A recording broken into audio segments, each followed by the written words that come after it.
اور وہ کثرت سے اللہ کی بارگاہ میں عبادت بھی کرتے تھے. ان کو عبادت کا زیادہ ٹائم ملتا تھا. اب 1000 سال میں بہت ٹائم ملتا ہے. اور میری زندگی, میری جو امت ہے ان کی زندگیاں 60 سال سے 70 سال کے درمیان ہوتی ہیں. وہ کتنی عبادت کر پائیں گے؟ حضرت جبرائیل علیہ السلام یہ آیت لے کر کے اترے اور عرض کیا, یا رسول اللہ آپ کو فکر کرنے کی ضرورت نہیں ہے, اللہ تعالیٰ آپ کی امت کو یہ خصوصیت عطا فرماتا ہے, ہر سال رمضان کے آخری طاق راتوں میں ایک رات ایسی آئے گی اگر آپ کے امتی اس میں عبادت کریں گے تو 1000 مہینوں سے زیادہ اللہ ثواب عطا فرمائے گا. 1000 مہینے کتنے ہوتے ہیں, کتنے سال ہوتے ہیں؟ کاؤنٹ کیا ہے مفسرین کرام نے اس کو بھی. 83 سال 4 مہینے بنتے ہیں. 83 ایئرس اور 4 مہینے, 83 سال 4 مہینے بنتے ہیں. اگر یہ رات مل گئی اور ہم نے عبادت کر لیا, اس رات کو گناہ نہیں کیا, تو سمجھ جاؤ اللہ تبارک و تعالیٰ اپنے فضل سے 83 سال کا ثواب تمہارے کھاتے میں لکھ دے گا, تمہارے نامہ اعمال میں لکھ دے گا. اور صرف ایک ہی سال نہیں, آپ کی زندگی میں کتنے رمضان آتے ہیں؟ 30 رمضان, 20 رمضان, 40 رمضان, 50 رمضان. اگر ہر سال آپ عبادت کرتے رہیں گے, ایک 10 سال کا بھی اگر آپ کاؤنٹ کر کے دیکھیں اور ساری طاقتوں میں 10 سال تک عبادت کرتے رہے تو 83 اگر دیکھا جائے تو 800 سال کی عبادت کا ثواب یوں ہی مل گیا ہے. اس لیے جب اپنے پیسوں کا حساب کرتے ہو اور اپنے قرض کا حساب کرتے ہو تو اپنی نیکیوں کا بھی حساب کرو, اپنے گناہوں کا بھی حساب کرو. اللہ فرماتا ہے افحسبتم انما خلقناکم عبثا وانکم الینا لا ترجعون, کیا تم نے یہ گمان کر رکھا ہے کہ ہم نے تمہیں یوں ہی پیدا کر دیا, جس طرح ہم گھوم رہے ہیں, جس طرح ہم لاپرواہ ہیں, کسی چیز کی فکر نہیں, چاہے جتنے بھی گناہ ہو جائیں. اللہ فرماتا ہے کیا تم یہ سمجھتے ہو کہ ہم نے تمہیں یوں ہی پیدا کیا ہے اور ہماری طرف تمہیں نہیں لوٹائے جاؤ گے؟ بلکہ قرآن کی آیت ہے, اللہ فرماتا ہے یہ کہو کہ ہم اللہ ہی کے لیے ہیں اور اللہ ہی کی طرف ہمیں پلٹنا ہے, اللہ ہی کی طرف ہمیں لوٹنا ہے اور اس کے پاس جانا ہے, حساب و کتاب ہمیں دینا ہے. تو قبل اس کے کہ حساب و کتاب کی باری آئے ہم اپنے اپنے گریبانوں میں جھانکیں اور ان راتوں میں کثرت سے استغفار کریں, عبادتیں کریں, نوافل ادا کریں, اور پھر دیکھیں اللہ رب العزت کے قدرت کے مناظر کیا ہوتے ہیں اور مشاہدات کیا ہوتے ہیں. مجھے بڑا افسوس ہوتا ہے خاص طور پر, یہ تو یہاں چند % نوجوان اور لوگ مسجدوں کے اندر بیٹھے ہوئے, اکثر تو وہ ہیں جو بائک رائڈنگ کرتے ہوئے شہر میں گھوم رہے ہیں اور بازاروں کی زینت بنے ہوئے, اور ابھی تک ان کی شاپنگ بھی ختم نہیں ہوئی. ایسی شاپنگ ہے کہ پوری رات جو ہے شب قدر کی گزر جاتی ہے, اور وہ گالی گلوچ میں, ایک دوسرے سے بھاؤ تاؤ کرنے میں, جھوٹ بول کے خریدنے میں ان کی زندگی, ان کی راتیں گزر جاتی ہیں. یہ ساری چیزیں اللہ تبارک و تعالیٰ کی بارگاہ میں کاؤنٹ ہو رہی ہیں. اس لیے اگر ہمیں یہ سنہری موقع ملتا ہے تو اس میں ہمیں عبادتیں کر لینا چاہیے. بزرگان دین سے ملتا ہے کہ اس رات کو کیا کرنا چاہیے, کون سی عبادتیں کرنی چاہیے. روح البیان میں لکھا ہے کہ سب سے پہلی چیز تو یہ کہ ان راتوں میں جو شب قدر کی راتیں ہیں یعنی طاق راتیں ہیں, ان راتوں میں نوافل کی کثرت کریں, یعنی نفل نمازیں زیادہ سے زیادہ آپ پڑھیں. اللہ تعالیٰ کی بارگاہ میں نفل نمازیں پڑھیں. ان کا طریقہ یہ بھی بتایا گیا ہے کہ جب آپ رکعت میں کھڑے ہوں تو سورہ فاتحہ کے بعد انا انزلناہ فی لیلۃ القدر پڑھیں, اس کے بعد قل هو اللہ 3 مرتبہ پڑھیں. اس کی برکت سے اللہ تبارک و تعالیٰ آپ کو وہ سارا ثواب عطا فرمائے گا. اور قل هو اللہ کا جو سورہ ہے نا, سورہ اخلاص, ہم اس کو بہت ہلکے میں لیتے ہیں, بہت ہلکے میں لیتے ہیں, لیکن فرمایا اور حدیث میں ملتا ہے قرآن کی یہ ایسی سورت ہے کہ جو اللہ کے غضب کے وقت اگر بندہ تلاوت کر لے تو اللہ کا غضب ٹھنڈا ہو جاتا ہے, اللہ تعالیٰ رحم اور مہربان ہو جاتا ہے. رحیم تو وہ ہے ہی, مہربان ہو جاتا ہے, کرم فرماتا ہے. اس لیے قل هو اللہ کی کثرت کریں آج کی رات, اور نوافل کی کثرت کریں. ساتھ ہی ساتھ اپنے گناہوں کے متعلق استغفار بھی کریں, توبہ کریں کہ اللہ زندگی میں جو گناہ ہوئے ہیں ان سے ہم معافی مانگتے ہیں, کیونکہ ہماری زندگی کا شیڈول ایسا ہے, توبہ کرنے کے بعد پھر سے گناہ ہم سے ہو جاتے ہیں, پھر توبہ کیے پھر سے گناہ ہم سے ہو جاتے ہیں. اور لوگ یہ سمجھتے ہیں کہ رمضان میں ایک بار توبہ کر لیے تو سال بھر کے لیے جو ہے بیمہ بن گیا ہے, LIC سمجھ رکھیں کہ رمضان میں توبہ کر لیے باقی سال بھر گناہ کرتے ہوئے گھومو. نہیں, جو اللہ تبارک و تعالیٰ تمہیں رمضان میں دیکھ رہا ہے وہ رمضان کے بعد بھی دیکھ رہا ہے. وہ صرف رمضان کا رب نہیں ہے بلکہ تمہاری زندگی میں بھی رب ہے, تمہاری موت کے بعد بھی وہ رب ہے, اور ساری چیزیں وہ دیکھ رہا ہے. اس لیے ہمیں چاہیے کہ ہم ان راتوں میں کثرت سے استغفار کریں. اور تیسری اور آخری چیز, ان راتوں میں کثرت سے دعا کریں.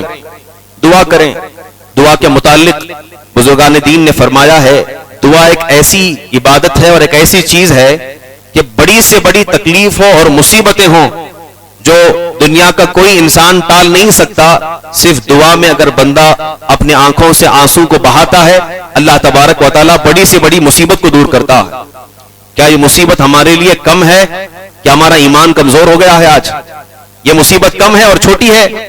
بہت بڑی مصیبت ہے کہ قرآن سن کر کے بھی ہمارے دلوں پر اثر نہیں کرتا ہے، اس لیے دعا کرو کہ ہمارے دل نرم ہو جائیں۔ اور یہ مصیبت کیا کم ہے کہ حالات دنیا کے اندر مسلمانوں پر کیسے ہوئے جا رہے ہیں، لاکھوں مسلمان قتل ہوئے ہیں، لیکن اب تک ہمارے کانوں پر جو تک نہیں رینگ رہی ہے، بالکل خاموشی کے ساتھ ہم آرام سے جو ہے نیند کی سو رہے ہیں اور کوئی ہمیں اس بات کا خیال نہیں۔ یہ ایمان کی کمزوری کی علامت ہے۔ تو آج کی رات یہ دعا کریں کہ اے اللہ پوری ملت اسلامیہ کو ان کے ایمان کو مضبوط فرما، اور جس طرح رسول پاک صلی اللہ علیہ وسلم نے ایمان پر ثابت قدمی کا سبق ہمیں سکھایا ہے اسی طریقے پر ہم ایمان پر ثابت قدم رہیں، اس کی دعا کرو۔ اور لوگ دعا کرنے کے متعلق میں بارہا یہ کہتا ہوں، دعا جب کرنے کی باری آتی ہے سارے لوگ مل کے صرف دولت مانگتے ہیں، اے اللہ دولت دے دے، دولت دے دے، دولت دے دے۔ اتنی دولت کا کیا کریں گے؟ موت کے بعد تو کوئی دولت کام آنے والی نہیں۔ اور کچھ لوگ خوبصورتی مانگتے ہیں، کچھ لوگ ایسی چیزیں مانگتے ہیں کہ عزت دے دے، شہرت دے دے۔ یہ وہ چیزیں ہیں جو دنیا میں فنا ہو جانے والی ہیں۔ اللہ کی بارگاہ میں جب مانگو تو سب سے بڑھ کر یہ مانگو، اے اللہ ہماری پیشانیوں کے اندر سجدے کی تڑپ عطا فرما، ہمارے دلوں کے اندر ایسا لطف عطا فرما کہ جب نماز میں کھڑے ہوں تو تجھے یاد کر کے ہم رونے لگ جائیں، اور جب بھی تیری یاد آئے ہم ذکر و اذکار کرتے رہیں، استغفار کرتے رہیں، گناہوں سے نفرت ہو جائے۔ یہ چیزیں اپنی دعاؤں میں مانگو، اور یہ بھی مانگو کہ اے اللہ جو ہمارا ایمان کمزور ہو گیا ہے اسے مضبوط فرما کر ہمیں ہمت عطا فرما۔ آج ہمت کتنی کمزور ہو گئی، کتنے لوگوں کے اندر ہمت کم ہو گئی، بارہا ڈرتے ہیں۔ اگر کبھی کبھار ہم بیان میں اسرائیل کے متعلق بولتے ہیں، کئی لوگوں کے میسج آتے ہیں مولانا ان کے متعلق نہ بولیے، ان کے متعلق مت بولیے، کچھ بھی ہو سکتا ہے۔ کیا ہوگا؟ جو کچھ ہوگا اللہ رب العزت کی مرضی کے مطابق ہی ہوگا، اور جو اللہ کی مرضی کے مطابق ہے وہ ساری چیزیں ہمیں منظور ہیں، وہ ساری چیزیں ہمیں منظور ہیں۔ بس دعا یہ کریں کہ اللہ تعالی ہمارے قدموں کو غلط راہ پر نہ ڈالے، غلط راہ پر نہیں، صحیح راہ پر ڈالے، اور اس کا جو بھی انجام ہوگا وہ اللہ کی بارگاہ میں ہمیں قبول ہے، ہمیں قبول ہے، اور اسی عقیدے کے ساتھ ہمیں رہنا ہے اور اسی امید کے ساتھ رکھنا ہے۔ اور خاص طور سے جب دعا کریں تو اپنی دعاؤں کے اندر پوری ملت اسلامیہ کو یاد رکھیں۔ ہم صرف اپنے گھر بار، اپنے دوستوں کو یا اپنے ماں باپ کو یاد رکھتے ہیں یا اپنے بچوں کو یاد رکھتے ہیں، اس کے علاوہ کسی اور کو یاد نہیں رکھتے۔ تمام امت کی فکر کرنا یہ نبی کریم صلی اللہ علیہ وسلم کی سنت ہے، اور ان کی فکر کرتے ہوئے دعا کریں، بلکہ میرے آقا نے فرمایا جو میری امت کی فکر کرتا ہے، اس کی مغفرت کی دعا کرتا ہے، اللہ تعالیٰ خود اس کے گناہوں کو معاف کرتا ہے۔ ساری امت مسلمہ کے لیے دعا کریں۔ آج دنیا میں جہاں کہیں مسلمانوں کے ساتھ جو بھی معاملات ہو رہے ہوں وہ ہمارے بھائی ہیں، حالات سے آپ بے خبر نہیں ہیں، باخبر ہیں، سب معلوم ہے۔ اور ساتھ ہی ساتھ ہندوستان کے جو حالات ہم نہیں جانتے کہ آگے آنے والے حالات کیسے ہیں، الیکشن کے نتائج سامنے آنے والے ہیں، معاملات سامنے آنے والے ہیں، اس لیے دعا کریں کہ پورے مسلمانوں کے درمیان اتحاد قائم ہو جائے، اتفاق قائم ہو جائے۔ جب تک ہمارے درمیان اتحاد نہیں ہوگا یہ قوم ابھر کر کبھی نہیں آ سکتی۔ اتنی میجورٹی ہونے کے بعد بھی حالات ہمارے ایسے ہیں کہ ہمیں بجلی مانگنے کے لیے در در جو ہے بھکاری کی طرح جانا پڑتا ہے، ادھر جاؤ ادھر جاؤ، ان کے پاس مانگو ان کے پاس مانگو۔ اگر سرداری اور چیزیں صحیح سمجھ کر کے ہم آگے بڑھیں گے اللہ تعالیٰ ساری چیزیں تمہارے قدموں کے اندر ڈال دے گا۔ اس لیے خاص طور پر جو آگے آنے والے حالات ہیں اس کے متعلق دعا کریں، اور یہ خاص طور پر اپنی دعا کے اندر شامل کریں کہ اے اللہ ہمیں ظالم و جابر کے مسلط ہونے سے بچا لینا۔ بس اتنی سہولت عطا فرمانا کہ سجدے کی آزادی ہمیں مل جائے، قرآن سیکھنے کی آزادی مل جائے، اور ہماری مسجدیں ٹوٹنے سے بچ جائیں، ہمارے مذہب پر عمل آسانی کے ساتھ ہو جائے، اور ہماری بچیوں کی عصمت محفوظ رہے، ان کے برقع اور حجاب محفوظ رہیں۔ اگر یہ بھی ہم دعا نہ کر سکے تو پھر ان شب قدر کے اندر صرف دولت مانگنا اور دوسری دنیا کی چیزیں مانگنا یہ بیکار ہے۔ ہاں مانگو، دولت بھی مانگو، اور قرض میں آسانی بھی مانگو، خوبصورتی بھی مانگو، لیکن یہ ثانی درجہ ہے، بعد کا درجہ ہے۔ پہلی جو چیزیں سب سے زیادہ اہم ہیں ان کو مانگو. اللہ تعالیٰ سے دعا ہے اللہ ہمیں کہنے سننے سے زیادہ عمل کرنے کی توفیق رفیق عطا فرمائے. ہم سب کو ایمان اور سنیت پر قائم و دائم رکھے, اسی پر ہم سب کا خاتمہ بالخیر فرمائے, اور ایمان پر ہم سب کو ثابت قدم رکھے. اور جن کی دعاؤں کی درخواستیں آئی ہیں اللہ تعالیٰ ان کو شفائے کاملہ و عاجلہ عطا فرمائے. خاص طور سے مرحوم عبد الرحمن قاضی, ان کے لیے دعا کی درخواست آئی ہے, اللہ تعالیٰ انہیں کروٹ کروٹ جنت نصیب فرمائے, جنت الفردوس میں اعلیٰ سے اعلیٰ مقام نصیب فرمائے, اور پورے ملت اسلامیہ کو ایک بہترین قائد عطا فرمائے, اور ہم سب کو اسی کے مطابق چلنے کی توفیق عطا فرمائے. وآخر دعوانا ان الحمدللہ رب العالمین. السلام علیکم ورحمۃ اللہ وبرکاتہ.